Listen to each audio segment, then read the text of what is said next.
Naturel, confortable et écologique, le parquet apporte beaucoup de charme à un intérieur. Tout style, essence de bois, finition, texture, façonnage. Soumis aux épreuves du temps et d'usure, il assure une longévité sans égale au sol. Mais avant de vous décider, il faut vous poser les bonnes questions. Pour bien choisir votre parquet, il faut que vous étudiez 3 points importants. Le premier, le style. Quel aspect général vous souhaitez? Un parquet gris, blanc, fumé, naturel, vieilli?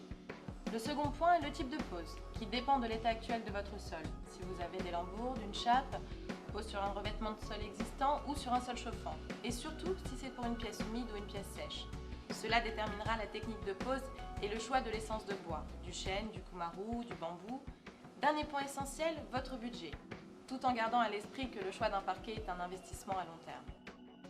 Parquet massif, contre-collé ou stratifié, chacun offre de très nombreuses possibilités. Il est à noter toutefois quelques différences fondamentales. Les sols stratifiés, ce sont des imitations de parquet. Ils ne sont pas faits de vrai bois. Leur gros avantage va être leur pose, qui est accessible à tous les bricoleurs, et ils sont très faciles d'entretien. C'est une solution pratique et économique pour recouvrir son sol avec l'aspect d'un plancher en bois.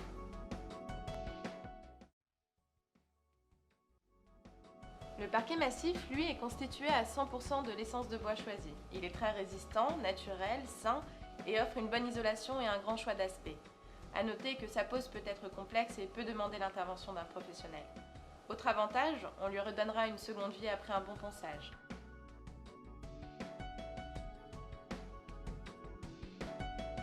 Le parquet contre-collé, lui, a le look du parquet massif.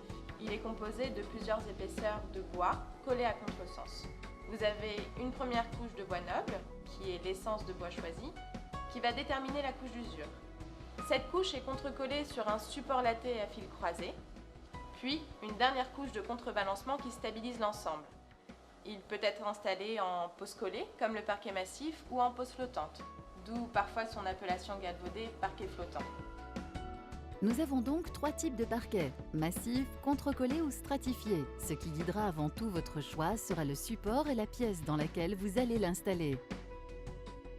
Pour un sol chauffant, le système de chauffage au sol ne doit pas dépasser les 28 degrés. Généralement, les possibilités de pose varient selon chaque catégorie de parquet. Pour les parquets massifs, ils ne doivent pas faire plus de 15 mm d'épaisseur et 120 mm de largeur. Ne choisissez pas de trop grandes dimensions car il y a des risques de dilatation. Le parquet doit être collé en plein directement sur la chape ou sur un support adapté. Pour les parquets contre-collés, même consigne, mais aucune contrainte de taille. Vous pouvez choisir des grandes largeurs de lame qui sont parfaitement tolérées.